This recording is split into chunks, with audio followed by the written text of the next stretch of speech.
Hello ladies and gentlemen, and welcome to another weekly gaming news video. I am Toasted Synapse from tsgaming.net, and today we will talk about Invaders, a strategic card game from Spicy Horse, is coming this fall to multiple platforms. Valve unveils Steam subscription plans. Darkfall Unholy Wars will be the first in this program. Nintendo will skip the big E3 2013 press conference in favor of smaller directed events. The next generation Xbox will be revealed next month on May 21st. Gunpoint, the IGF-nominated stealth indie game, is coming to PC through Steam. Invaders, a strategic card game from Spicy Horse, is coming to multiple platforms this fall. Invaders is a hybrid of collectible card game and a real-time strategy title, and it's in development at Spicy Horse. It will be available this fall on Windows, PC, Mac, Linux and tablets. Spicy Horse, best known for Akane Road Demon Hunters and Alice Madness Returns, said in a press release that Invaders is a working title and that the studio doesn't have a publisher yet. The game will include a single-player campaign as well as PvP battles, and when players aren't fighting they can manage their collections and trade cards with other players, along with additional social features. On the screen right now, I am showcasing the only 5 screenshots that the studio has released, and I'm pretty interested in this game, seeing how it is a multi-platform and it can even compete with Blizzard's upcoming trading card game. Spicy Horse is a developer I like, and I wish them the best of luck. Valve unveils Steam subscription plans. Darkfall Unholy Wars will be the first in this actual plan. Now, according to a press release by Valve, Steam's new subscription plan service, which allows players to manage subscription-based games, is available now on the company's digital distribution service. This service does exactly what you would expect it to do. It basically makes sure to take your money every month in order to pay a company that's supplying you with a subscription-based game. The first one to take advantage of this new service is, like I said, Darkfall Unholy Wars. It's a game approved through the Steam Greenlight last year. Players can purchase Evan Muir's Essay's massively multiplayer online role-playing game for $39.95 and will be billed an additional $14.95 every 30 days thereafter. Additional subscription-based games will follow, according to Valve.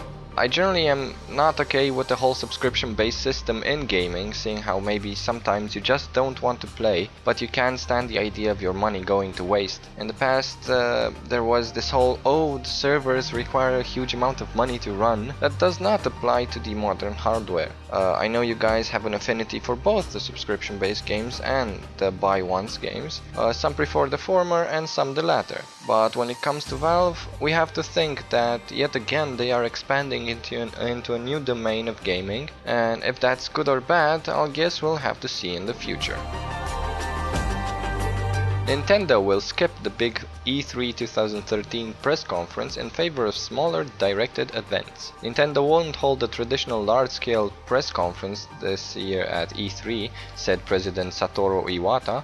Instead of presentation targeted for an international audience, Nintendo plans to host smaller and more directed events. Iwata said that, and I quote, "As a brand new challenge, we are working to establish a new presentation style for E3, specifically focused on our new software lineup for the US market. They will even be making their announcements public, even in Japan, with the use of their Nintendo Direct system, through which they already announced the release dates for the Wii U and Nintendo 3DS games and revealed a new Yoshi's Island, a new Mario Party, and a sequel to The Legend of Zelda: A Link to the Past."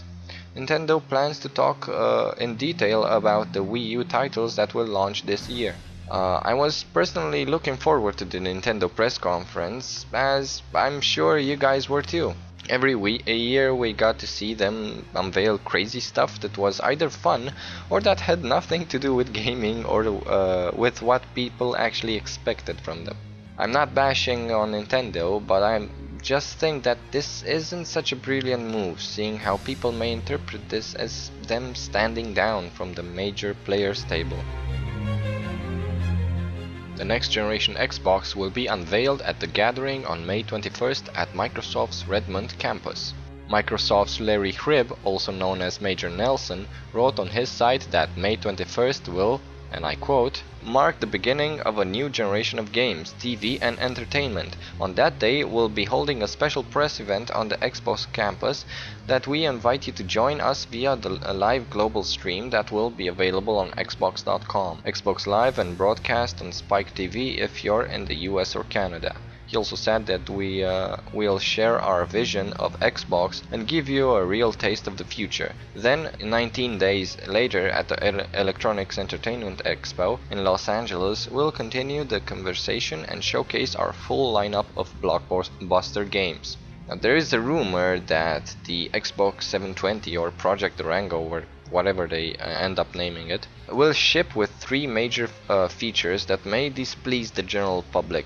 These features are, of course, the always-on feature that is always despised by the community, the inability to run used games, which means that you can't share discs with your friends after using them yourself, and the fact that it isn't backwards compatible with the previous technology. I really hope that they know what they're doing, because as a PC gamer I have to take a look at different complicated Xbox ports for games that will be coming out in the future.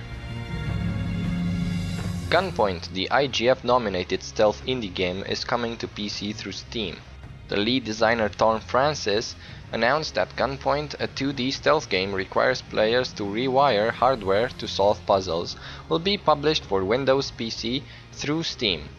In Gunpoint, players must direct electrical power through objects and switches in the surrounding environment in order to get through levels. A number of helpful gadgets are also at players' disposal, which will allow them to survive falls and other serious physical damage, make their way into difficult to reach areas, and even manipulate how weapons work.